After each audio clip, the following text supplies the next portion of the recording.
നടുവിലൂടെ നടന്നുപോയ ചെറുപ്പക്കാരനായ മഹാനായ റബീഅ ഇബ്നു ഹുസൈം റളിയല്ലാഹു തആല അൻഹു, ആ ചെറുപ്പക്കാരനോട് അല്ലാഹുവിന്റെ പ്രവാചകന്റെ കൂടെ 10 വർഷക്കാലം ജീവിച്ച അല്ലാഹുവിന്റെ പ്രവാചകന്റെ ഖാദിമായിരുന്ന അനസ് റളിയല്ലാഹു തആല അൻഹു പറയുന്നു, റബീഅ, നിന്നെ എങ്ങാണം അല്ലാഹുവിന്റെ പ്രവാചകനെ കണ്ടിരുന്നെങ്കിൽ, അവിടെ നിന്നതാ പറയുകയാണ്, അനസ് തങ്ങൾ പറയുന്നു, ലഅഹബ്ബക, അവിടെ നിന്ന് പറയുന്നു അല്ലാഹുവിന്റെ പ്രവാചകനെങ്ങാണം, അവിടെ നിന്ന് പറയുന്നു, റബീഅ, അല്ലാഹുവിന്റെ റസൂൽ എങ്ങാണം നിന്നെ കണ്ടിരുന്നെങ്കിൽ അവിടെ നിന്ന് ഇഷ്ടപ്പെടുമായിരുന്നു റബീഅ.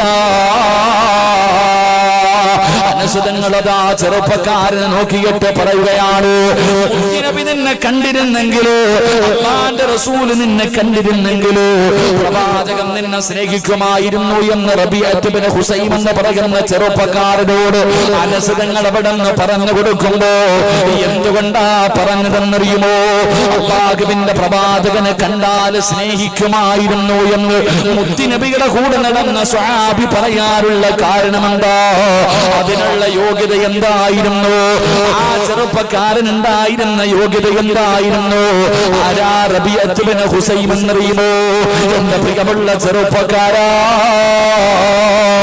അല്ലാഹുവിന്റെ പരിശുദ്ധമായ ഖുർആൻ ഉണ്ടല്ലോ, അല്ലാഹുവേ ഖബറിനെ കുറിച്ച് പറയുന്ന ആയത്ത് കേട്ടപ്പോ, മരണത്തിന് ശേഷമുള്ള ജീവിതത്തെ കുറിച്ച് പരിശുദ്ധമായ ഖുർആൻ പറയുന്ന ആയത്ത് ഓതിയപ്പോ മഹാനായ റബീഅ ഇബ്നു ഹുസൈം റളിയല്ലാഹു തആല അൻഹു പൊട്ടിക്കരഞ്ഞുകൊണ്ട് വീടിന്റെ വെളിയിലേക്ക് ഇറങ്ങുകയാണ്.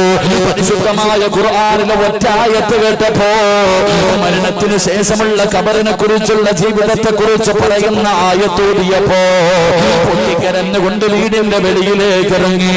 എന്നിട്ട് വീടിന്റെ കവാടത്തിന്റെ മുന്നിൽ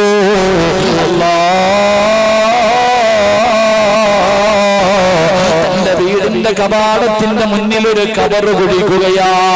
തന്റെ വീടിന്റെ മുന്നില്, വാതിലിന്റെ മുന്നില് റബീഅ ഇബ്നു ഹുസൈം എന്ന് പറയുന്ന ചെറുപ്പക്കാരൻ ഒരു കബറ് കുഴിക്കുകയാണ്. കബറിന്റെ പണിയെല്ലാം പൂർത്തിയായി. രാവിലെ വീട്ടിൽ നിന്ന് വെളിയിലേക്ക് ഇറങ്ങിയാൽ സുബഹി നമസ്കാരത്തിന് വേണ്ടി വെളുപ്പാങ്കാലത്ത് റബീഅ ഇബ്നു ഹുസൈം എഴുന്നേറ്റ് കഴിഞ്ഞവനെ എഴുന്നേറ്റ് വന്നിട്ട് വീടിന്റെ കവാടത്തിന്റെ മുന്നിൽ കുടിച്ചിട്ടിരിക്കുന്ന കബറുണ്ടല്ലോ, തന്റെ വീടിന്റെ കവാടത്തിന്റെ മുന്നിൽ കുടിച്ചിട്ടിരിക്കുന്ന കബറുണ്ടല്ലോ, ആ കബറിന്റെ അകത്തേക്ക് അവിടെ നിന്ന് ഇറങ്ങുകയാണ്. ഈ യുവത്വത്തിന്റെ നടുവിലൂടെ നടന്നുപോയ ചെറുപ്പക്കാരനുണ്ടല്ലോ, ആ കബറിന്റെ അകത്ത് ഇറങ്ങി അങ്ങോട്ട് മയ്യത്ത് കടത്തുന്നത് പോലെ കടക്കുകയാ. എന്നിട്ട് അതിനകത്ത് കിടന്നുകൊണ്ട് പറയുകയാണ്, ഖാല റബ്ബിർജിഊനി,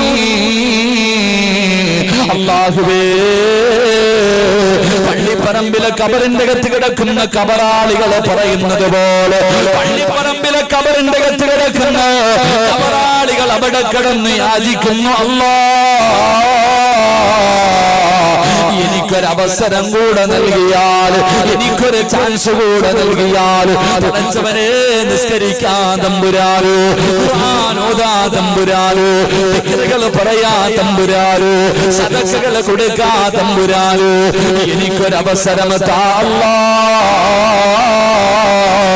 കബറിന്റെ അകത്ത് കിടക്കുന്ന മയ്യത്തുകൾ യാചിക്കുമെന്ന അല്ലാഹുവിന്റെ ഖുർആൻ എവിടെന്ന് പറയുമ്പോ റബീഅ ഇബ്നു ഹുസൈം എന്ന് പറയുന്ന ചെറുപ്പക്കാരൻ രാവിലെ എഴുന്നേറ്റിട്ട് വീടിന്റെ മുന്നിൽ കുടിച്ചിട്ടിരിക്കുന്ന കബറിന്റെ അകത്ത് ഇറങ്ങി കിടക്കുകയാണ്.